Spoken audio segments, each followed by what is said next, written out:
Hey boos, in this video, I give commentary based on my opinion. Nothing is to be taken as factual. We are just here to have conversation. We don't expose and we don't sip tea on this channel. I'm giving you real talk straight, no chaser. Let's see if you can handle it.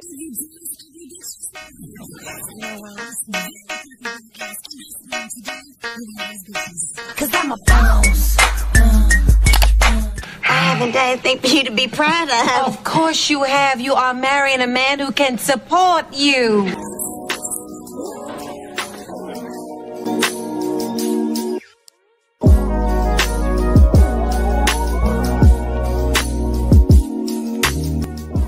Hi ladies, it's Yanie and I'm back with another video. In today's video, I'm going to be talking about Marie Revere, who is the CEO of Moon-X Cosmetics. She's 24 years old and she has a handmade vegan skincare line. When I first started my brand, I utilized my family to my full capacity, meaning like every single family member I had was packing orders, helping me make stuff, like, you know, labeling, boxing up every single thing. But now I've been able to grow my brand bigger. And obviously when you grow a brand, you're able to acquire more revenue, and that's when I was able to reach out and hire people who are specialized and certified in certain positions, from PR to HR to, you know, manufacturing to now, you know, warehouse and everything like that. Moon-X Cosmetics has a very controversial history. 3 years ago, the brand was in the middle of drama, and it all started with the CEO, Marie Revere, who responded to a tweet that Ari had made. She spoke with her dermatologist and was told that her pores were clogged, and then Marie entered the chat to respond, even though her brand was not associated with the tweet at all.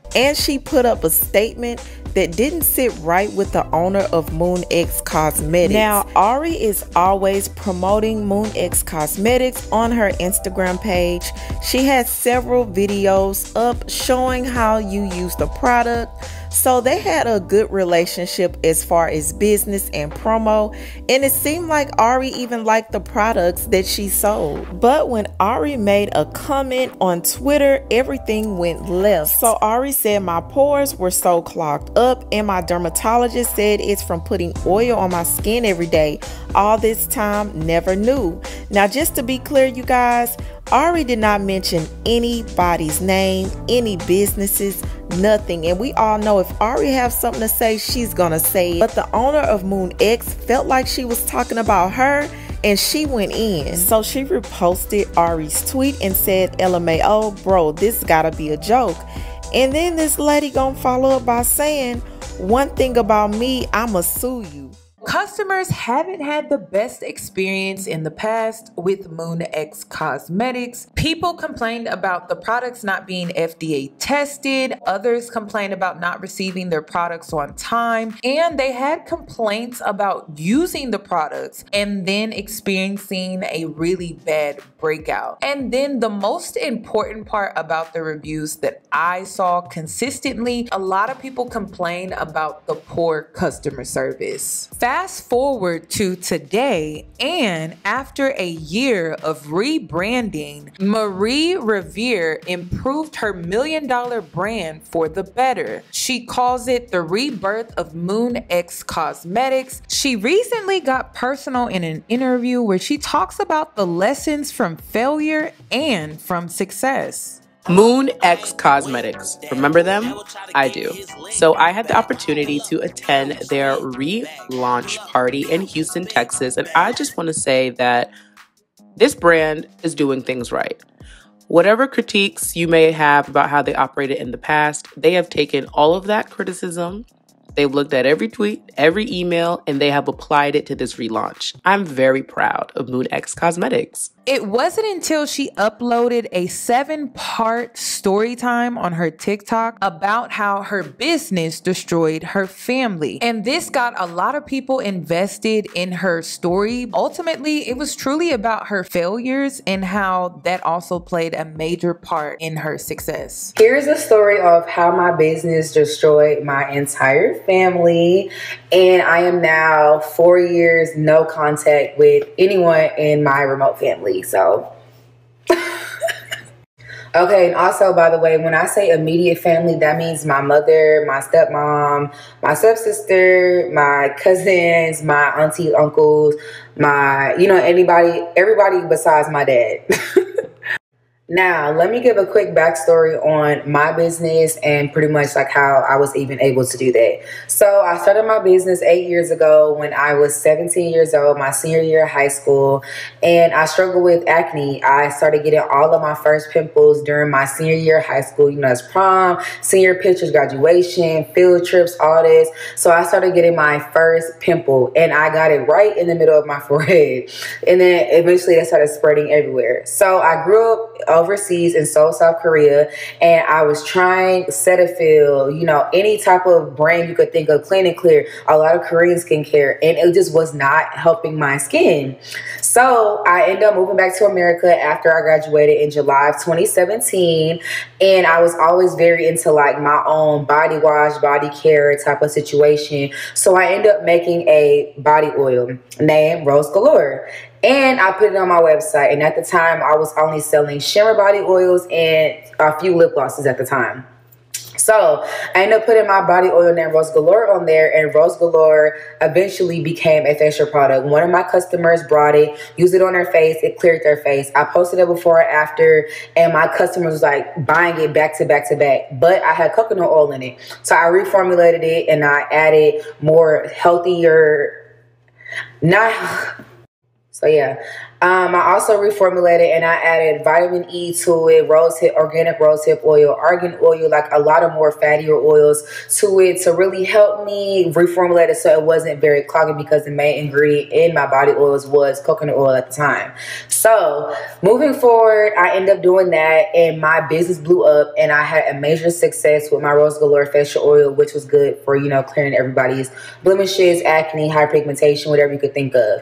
So fast forward, we hit COVID, and my family now has fully transitioned from working underneath me, whether it was coming after work, working for me full time, or whatever the situation was. Everybody was under the impression we work for Moon, we work underneath you, we are doing this, we're all together, we're all one unit. All right, cool. So moving forward after that, April 30th was my $1 million restock. This is a restock that we have been prepping for. We were filling, stuffing, labeling, doing whatever we can. And my website opened exactly at 11:59 EST. So I was in Atlanta, Georgia at the time. So the website opened. We had so many people on the website. And we actually hit $1 million in 8 minutes on there. And ever since then, my business has been a mainstream multi-million-dollar business. So yeah, I just wanted to throw my little 1-2 out there. But anyway, moving forward on 4 years no contact and how all of this blew up. Okay, we're part 2 on how my business destroyed my entire family. And I have to keep doing that because it's really okay. So anyway, moving forward, after the big girl restock, everybody was working full time, overtime. And of course, I just made $1 million. So of course, everybody's like, so the first person that I end up icing out was my mom. And I quote that very, very loosely because we've never been close growing up. I was raised by my great grandma and my grandma, and my mom was never a motherly figure to me. It was always my 2 grandmas that was a mother figure. So the mom loosely is me, meaning I was in her belly, she pushed me out, and that's like mom. So anyway, my mom ended up taking me to a car lot. She was crying and begging for this car. This her dream car. It was an Audi. I can't remember if it was a Q6 or a Q8. I really can't remember. So if it wasn't a Q8, it's a Q6. So this is a car that she wanted. We ended up going to the lot. Like a few days after the restock, on my lunch break and on her lunch break, we took lunch together, and we ended up driving to a lot in Atlanta, and they had the car there. It was a beautiful car. We test drove it. Speakers was nice. Everything was nice. So I ended up putting out a deposit on the car, which, by the way, I never got the deposit back. But I always think no matter what, business is business, and I need to make sure my business is handled, because now I have over 20 plus employees working underneath me that I need to make sure is going to be paid before I make a major $100,000 purchase on something that's not bringing me any money in. So we end up doing that. A few days later passed. My mom comes into work. You know, she's been coming in. We've been talking. We've been chatting or whatever. She let me know that the guy at the car lot called her and asked her what was going to be the update on the car because they had another interested buyer. Now, I've brought plenty of cars in my lifetime. I brought a lot of other people cars in my lifetime. And I know realistically that was more tactical and, hey, we want to sell, what y'all finna do? Or whatever. Now, my mom, who doesn't know about a lot of cars, didn't know that. So she's just now like in panic mode. I don't want to lose my car. You promised you're going to buy this for me. I promised the car by the end of the year. Her birthday's January 1st. So it's like, I could have brought the car for you for Thanksgiving, that, you know, Christmas, Halloween, it doesn't matter. But I said I was going to get it. I stick to my word, and that's completely fine. So moving forward, we end up getting into it over the car. My mom decides that she wants to, you know, go off on me about the car and ignore me. So now this obviously drove a wedge in our business relationship because you're now working underneath me and you do a lot of our, you know, internal work. So yeah. So after that, things really go south with me and my mom. So after that, we end up getting into a really big argument. She then proceeds to call my grandmother. My grandmother then calls me and is like, what is going on? Your mom's called me. Like, y'all are into it again. What's going on? I'm like, what are you talking about? Me not even thinking that it's going to even go further than what it did because it's a car.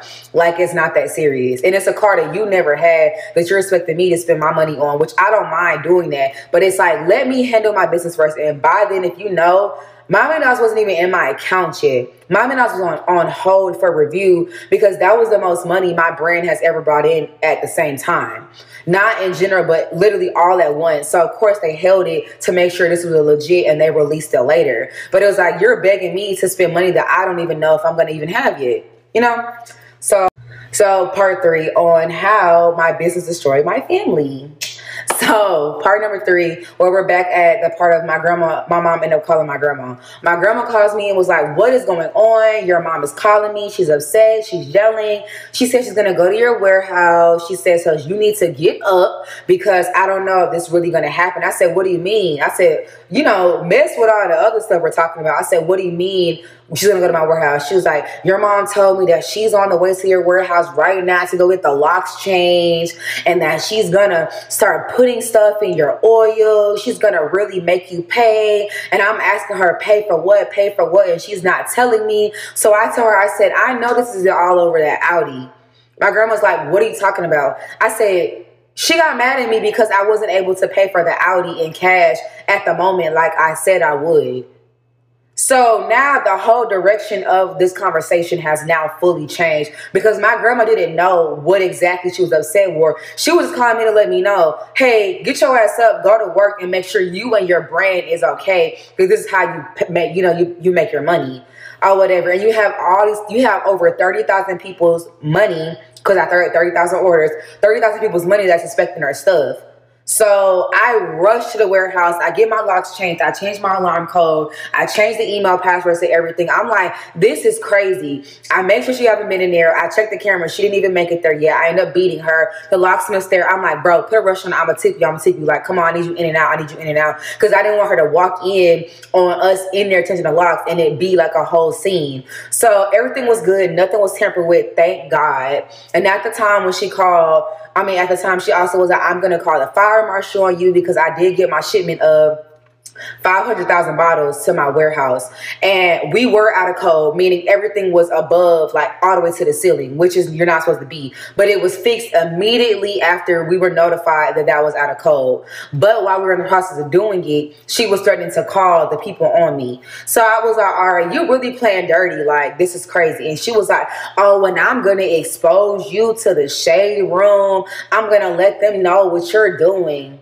I'm not doing anything. Anything I did was on my YouTube vlogs. You guys know, if you don't know, I used to do YouTube very heavily. And we would vlog all of us in the warehouse. You will see the whole family dynamic of us working together inside of my vlogs.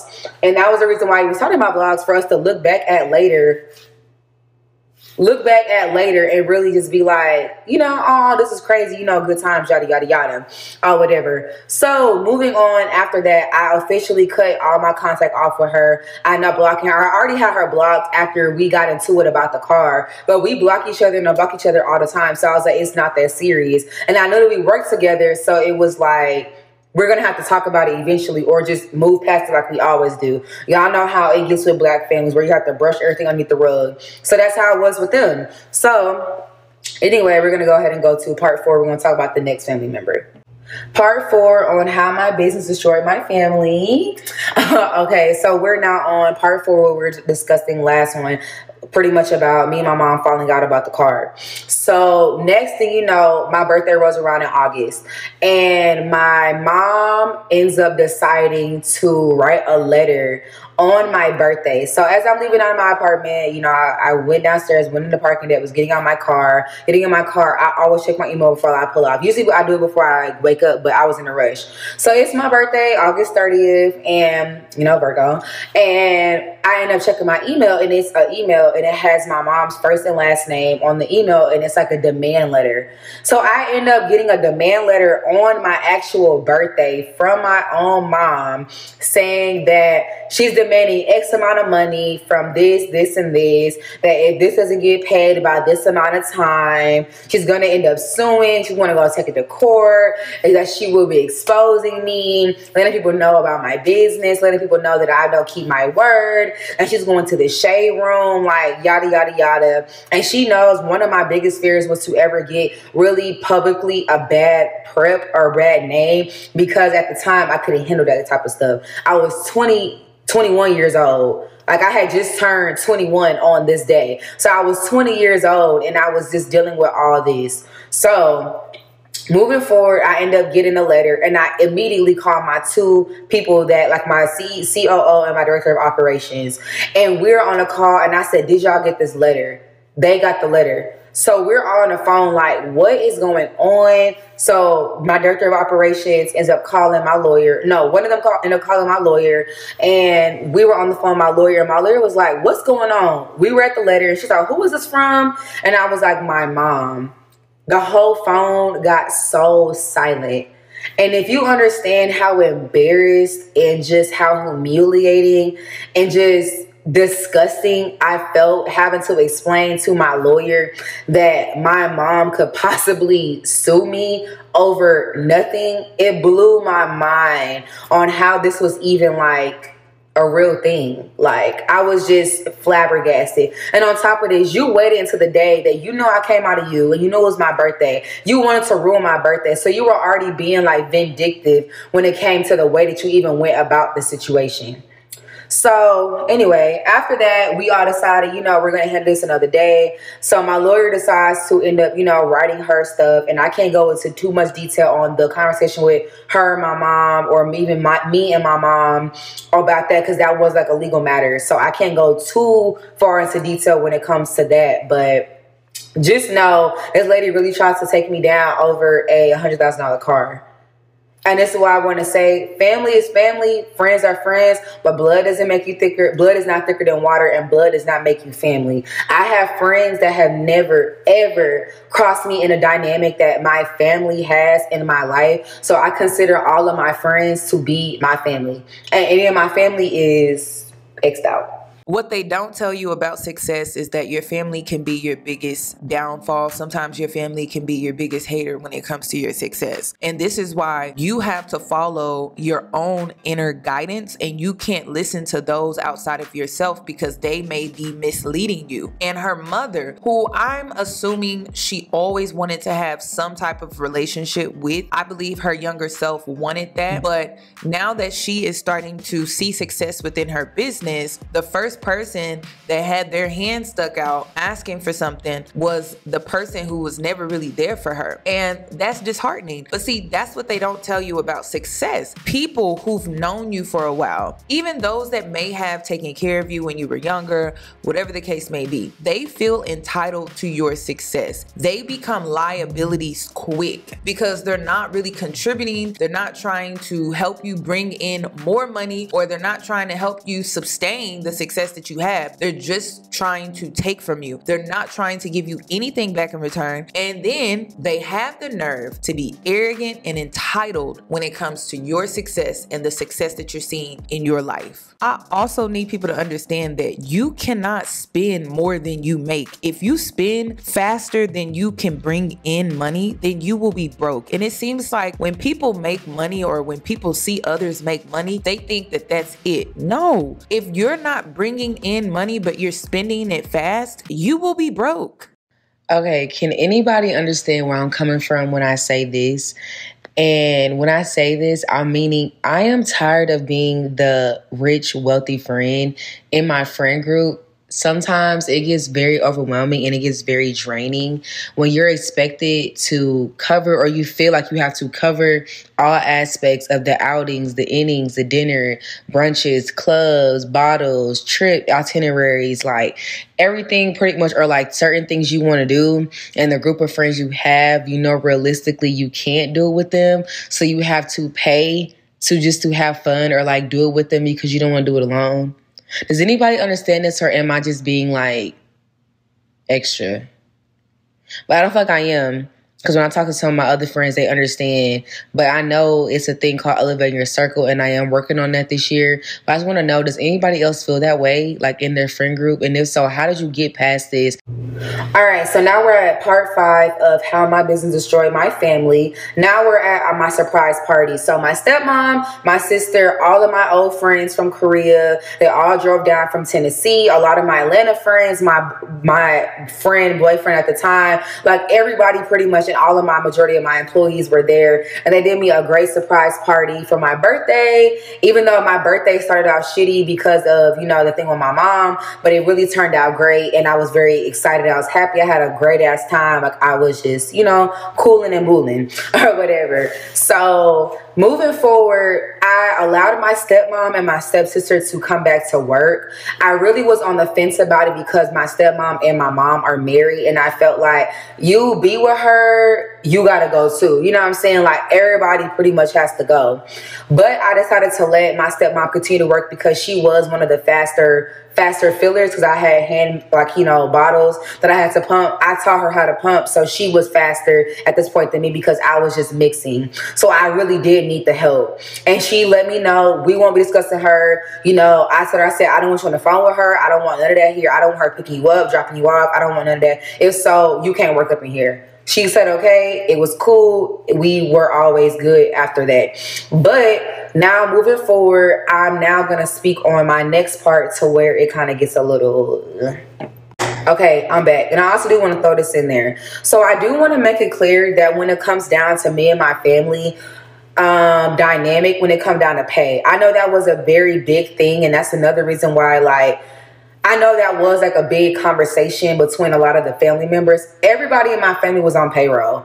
My grandma was getting paid. My uncle was getting paid. When he had no job at my business, I still paid him just off the strength of you being in my family. My mom was getting paid. My stepmom was getting paid. And all of my under employees, and my sister's boyfriend was getting paid. Anybody who I had work underneath me never not got paid from me. Whether you were working physically there or you just were getting a check because you're my family member. But I made sure that nobody in my family needed for nothing when I was able to provide for them.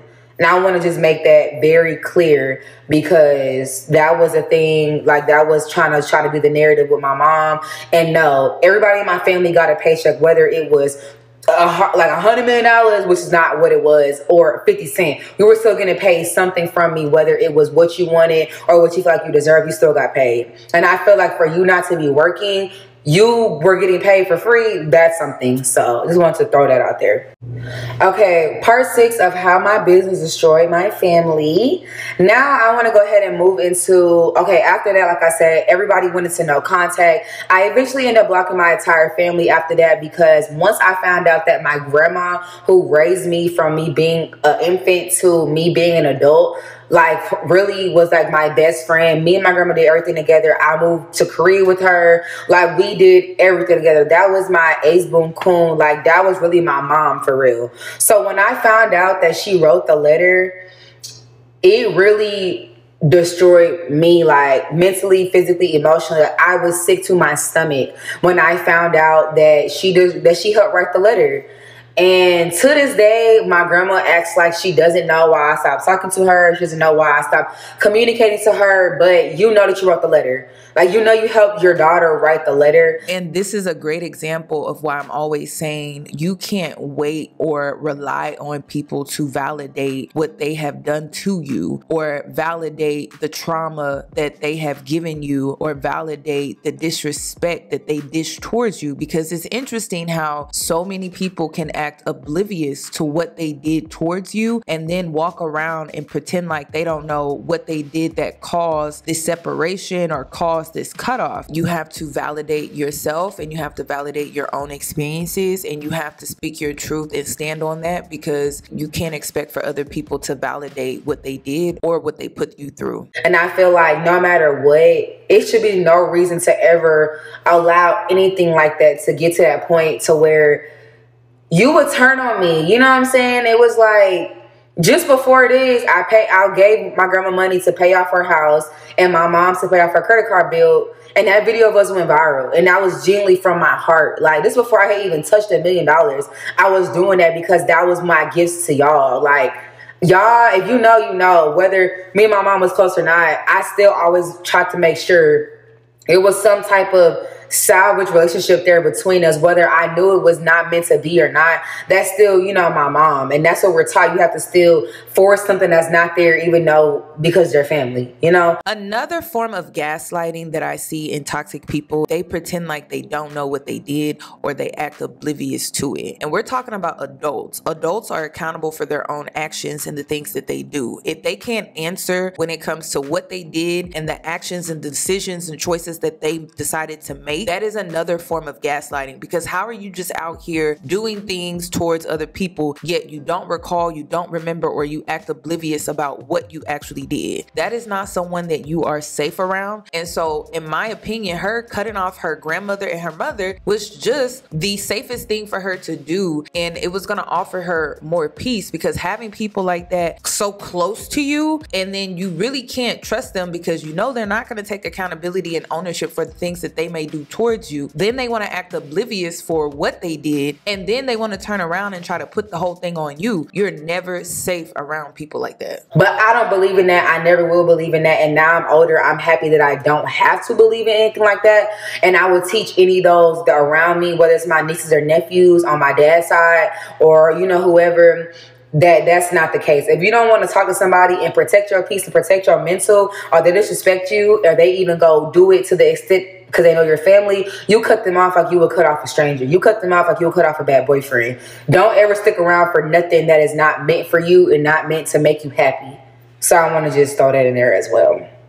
So anyway, to pretty much close this out or whatever, now everybody in my family has been blocked. Like I said, I decided to just move my own separate way. I felt like everyone was in. I felt like everybody was against me. And I really was just hurt. And I feel like for my own legal sake and for my business, my livelihood, and I want to point this out there too. I was starting my business when I was 17. I didn't graduate college, and I also didn't even finish college, let alone I never had a job outside of MoonX. So for anyone that is near me that could jeopardize how I make my money, make my living, or supply my business to others, or even pay, like, you know, pay people, I can never respect that. And I remove myself immediately. I remove myself from the situation so quickly because this is my livelihood.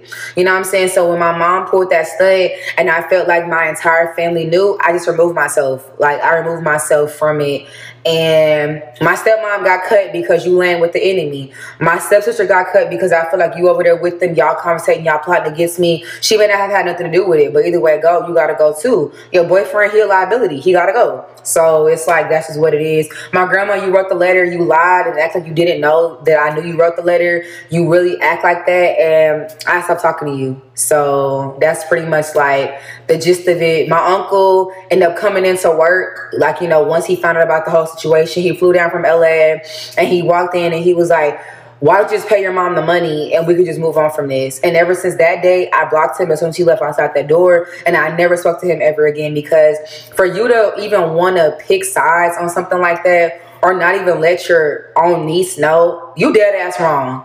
I could never respect as a man, and let alone as my uncle. So you got cut too. It's just what it is. Like, nothing more, nothing less on that.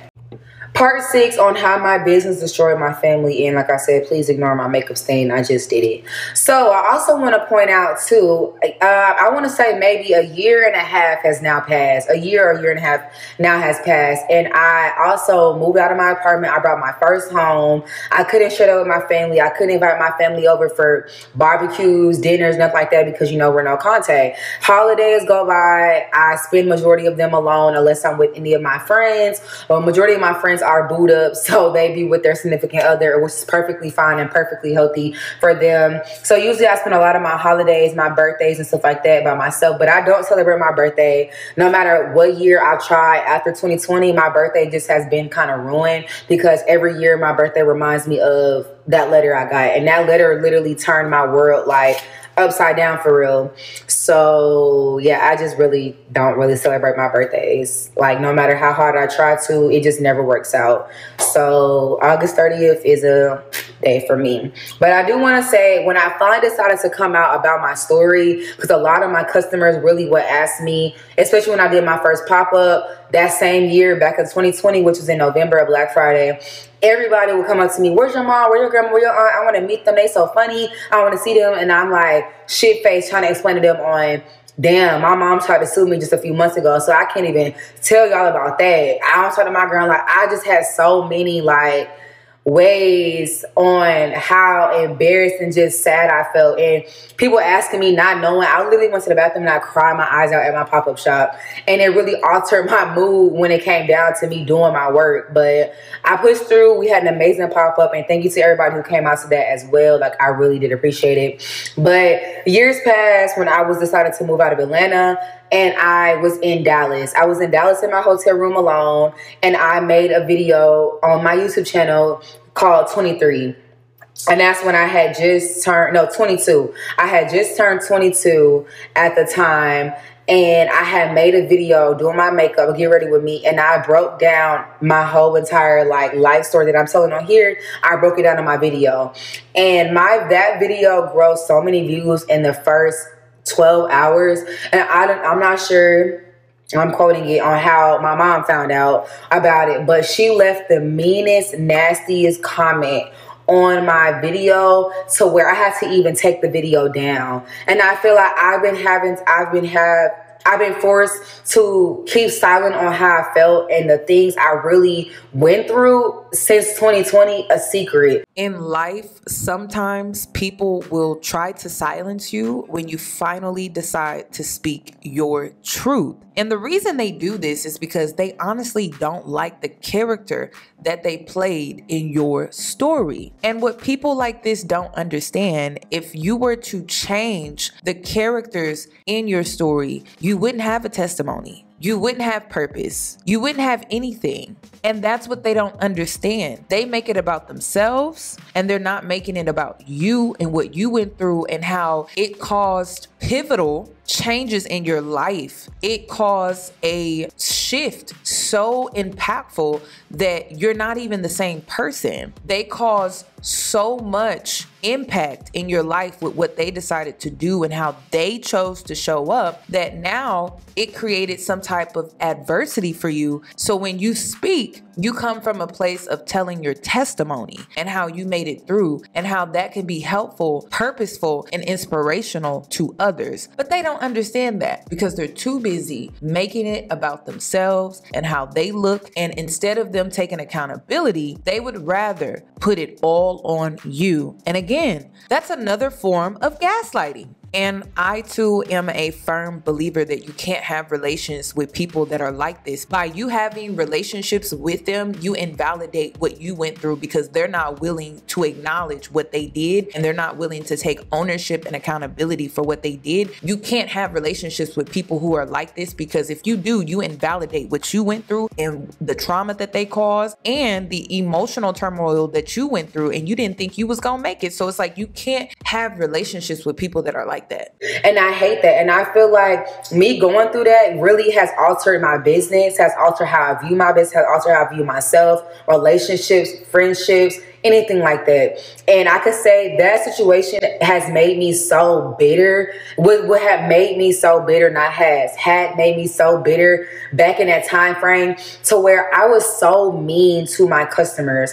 I hated interactions. I didn't want to come to work. I was messing, like I was just so depressed, and I would just be so mean to my boyfriend, be mean to my friends. Like I just didn't know how to literally deal with the fact of people the closest to me really played and hurt my feelings. So it really turned me into like this animal, and I hated it. And I hate how I treated my consumers, my friends, like my boyfriend at the time. And I'm so thankful that my friends and my boyfriend was able to really understand, you're hurting right now. This is not you. This is not the Moon Marie we know. This is not the caring, loving girl that will give the shirt off her back, the jacket off her back to make sure we good. That's not this person. You're hurting. So my my friend ended up telling me to go to therapy, and I ended up going to therapy, and therapy has helped my life tremendously. Like, and even when I'm not in therapy, because it's an on and off process with me, I still pray. I still write down my emotions. I still learn now. Everything doesn't need a reaction. I know then when to walk away. I know who to have my business and who not to have my business. I know not to never hire family.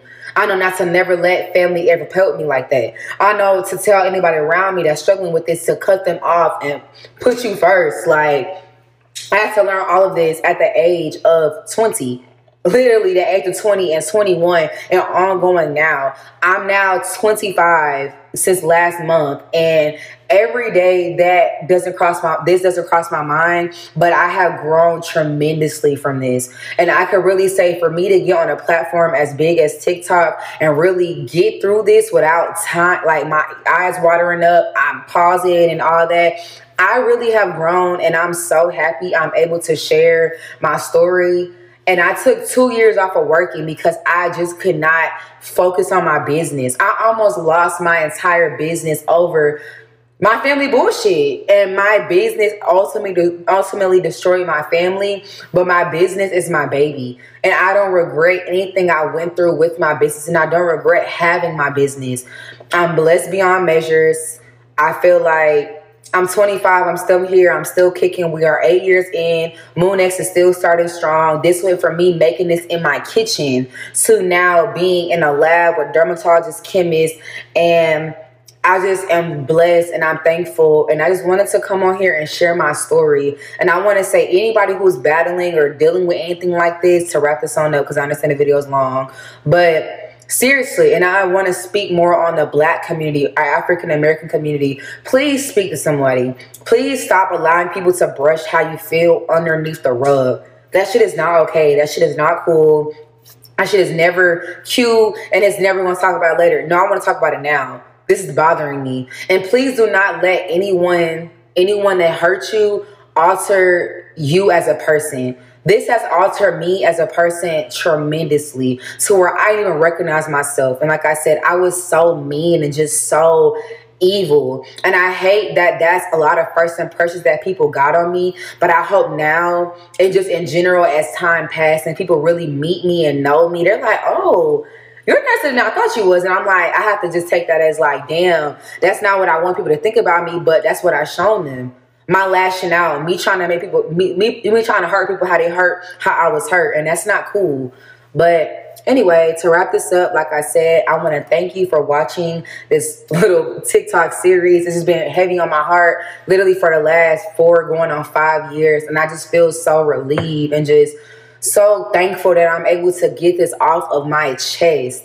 Like, and I want to just say thank you guys too for supporting my business, MoonX Cosmetics. I am blessed, 8 years in, and bye. I hope Marie eventually gets to a place where she repurposes her birthday and make it about her choosing herself and putting herself first when it comes to her business and just overall her mental health. I hope she gets to a point where she repurposes that moment in her life and she makes it more about her and less about her family and her grandmother. And I know that takes time, that takes healing, and that's something that I personally had to work on when it comes to my own healing journey, especially when it comes to betrayal and how people can really ruin special days for you. I'm always talking about never become the people that hurt you. Become better than them, because when you are better than them, they have to see how you operate from a different place, and it makes them feel guilty about how they treated you, and that's a form of holding them accountable. Some people do feel guilty when it comes to how they treat you because you're doing better in life, and what they did not stop anything, and you're actually in a better place. And so guilt is something that they tend to struggle with, but it also holds them accountable because that is why they feel guilt. Sometimes a guilty conscience can serve as accountability. Why would they feel guilt if they didn't feel like they did something wrong? And that can offer self-reflection for those that are toxic and refuse to look in the mirror and work on themselves. So that's all that I have regarding this video. I wanted to bring this story on my platform because it covers a lot of the things that I talk about. Thank you so much for tuning in. Please give the video a thumbs up. If you're new here, subscribe, hit the notification bell, and I hope to catch you in my next one.